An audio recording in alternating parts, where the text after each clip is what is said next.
Hi, I'm Doug Ross, editorial page editor at the Times, here for an endorsement interview with Suzanne Crouch for State Auditor, actually already in that position right now.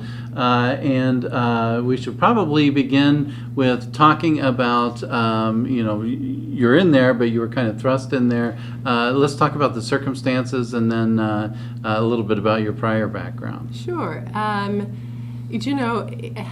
I was actually approached, I got a call from the governor back in December, and actually it was from his office, and he wanted to talk with me about something that was coming up, something that had happened. And we met over coffee, and the governor asked me to consider being auditor of the state of Indiana because I have the fiscal, executive, and legislative experience serving as a former county auditor in Vanderburgh County for 2 terms, and I served as a county commissioner in Vanderburgh County.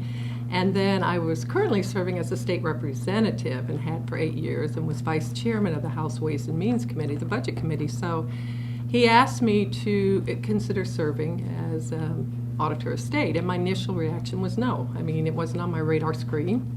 It wasn't anything I ever thought about doing. I'm an Evansville girl, and I was very comfortable and happy serving District 78 in the House. He asked me to think about it over the weekend and to give him a final reply on Monday when I was back in Indianapolis. And so, as I do with all major decisions that affect our family, I consulted with my husband. And I'll share this with you because I think it's kind of a funny story. He is an attorney. And so when I mentioned to him that I was asked to consider being auditor of state, he gets out a legal pad just like yours. He drew a line down the center and put pros on one side and cons on the other. And he actually did that when we talked about getting married 36 years ago. So at least I think I saw this on an episode of The Middle recently. Well, he's consistent, but it must have worked, and so it's a very helpful exercise to go through. And at the end of that exercise, we talked about the opportunity to serve in a different capacity and to be able to serve all Hoosiers. And in public service, my priorities have always been transparency and accountability. And this was an opportunity to make government more transparent and more accountable and to serve all Hoosiers. So at the end of the conversation, he said, I support you being state auditor, but where's the auditor's office? He said, is that in the government center? And I like to share that with people because I think it illustrates how little people know about one of the most important offices in state government. The auditor does an audit. In fact, it's kind of funny. Everybody thinks the auditor audits. I just ran into one of your employees and introduced myself, and she was from the financial department and was, like, what are you here to audit for? So it's very misleading because the name itself doesn't actually demonstrate or illustrate what the actual position does. The Auditor of State is the Chief Financial Officer for the state of Indiana. So in that capacity, I pay the employees, I pay the bills for the state, I keep track of the funds and the accounts in the state's $30 billion biennial budget, and I also oversee and disperse $13 billion in tax distributions to local units of government.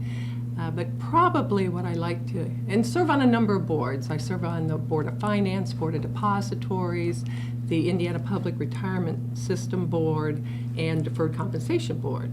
But probably, and I love to share this with people, probably one of the most important things I do is I'm responsible for preparing the state's comprehensive annual financial report.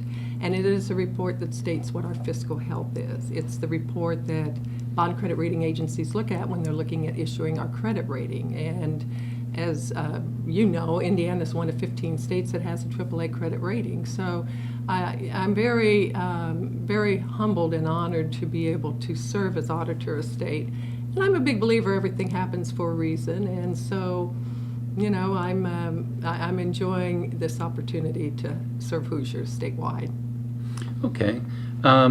We should, you mentioned Board of Finance. One of the things that your Democratic opponent is saying is that it's good to have a mix of political parties representative on the Board of Finance because you can shuffle dollars around outside, well, not really outside the budget, but within the budget, and not necessarily reflect the legislative priorities. So I'm curious what your reaction is. Well, I always say that it's more important to have the right people in positions, not the right parties.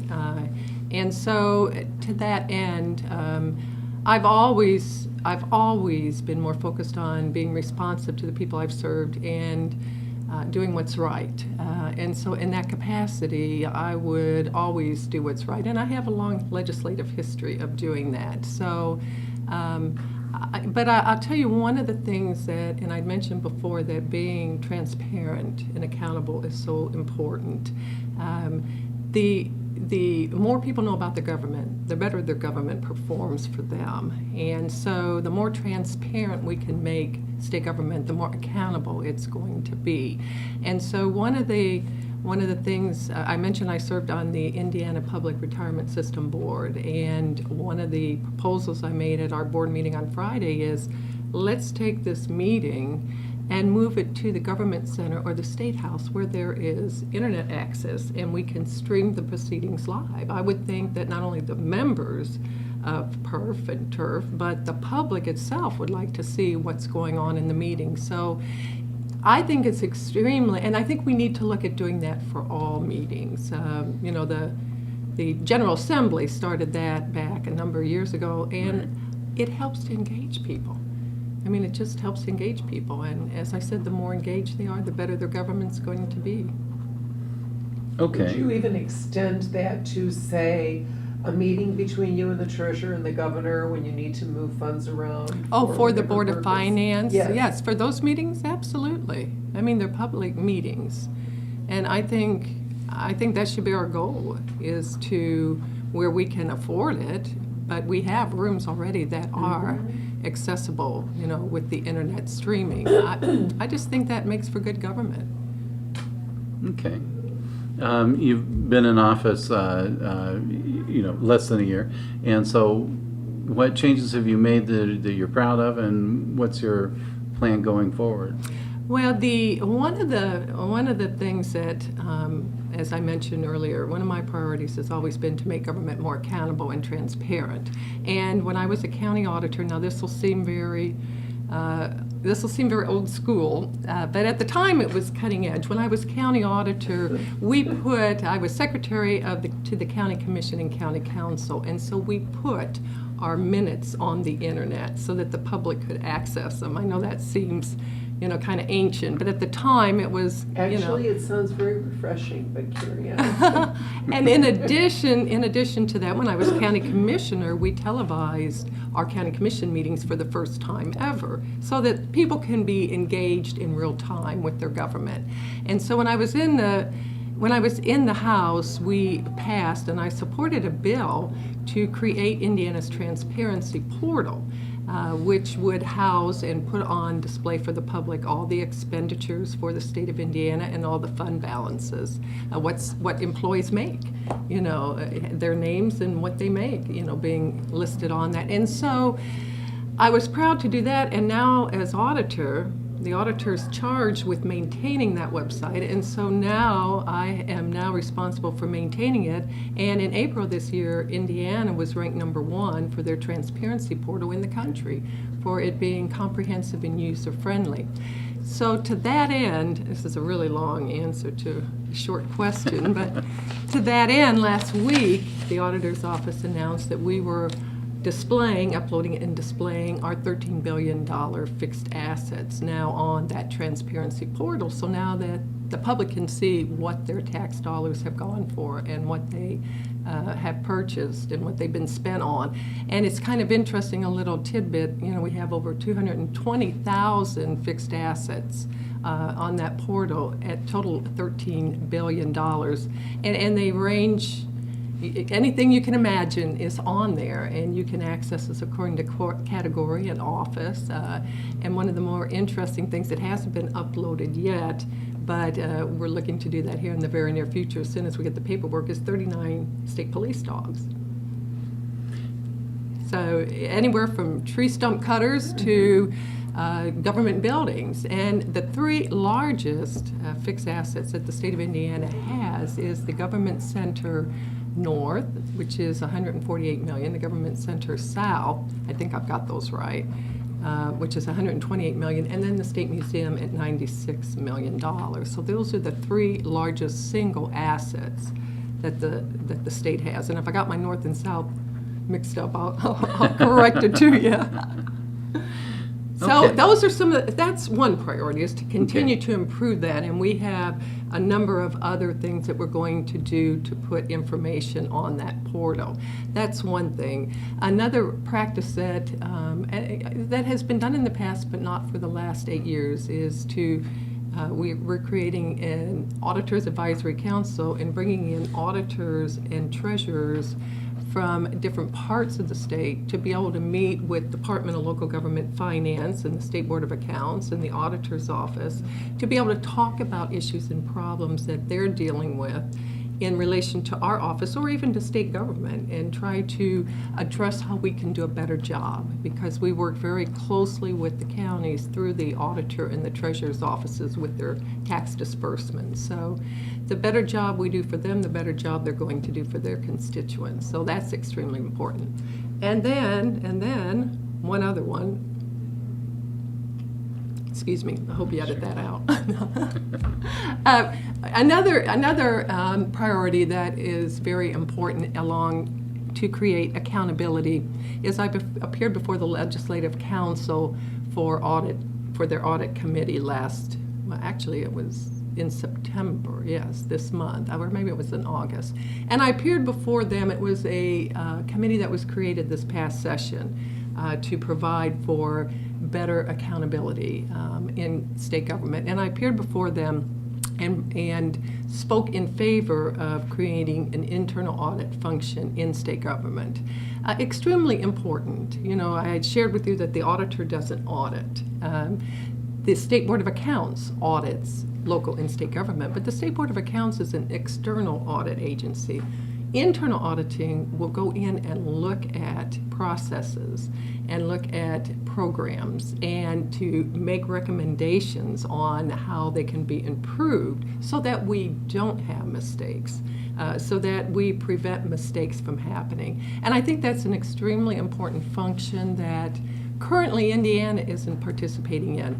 Now, having said that, there are a number of the larger agencies that have internal auditors placed within their agencies, BMV, Department of Revenue, FSSA.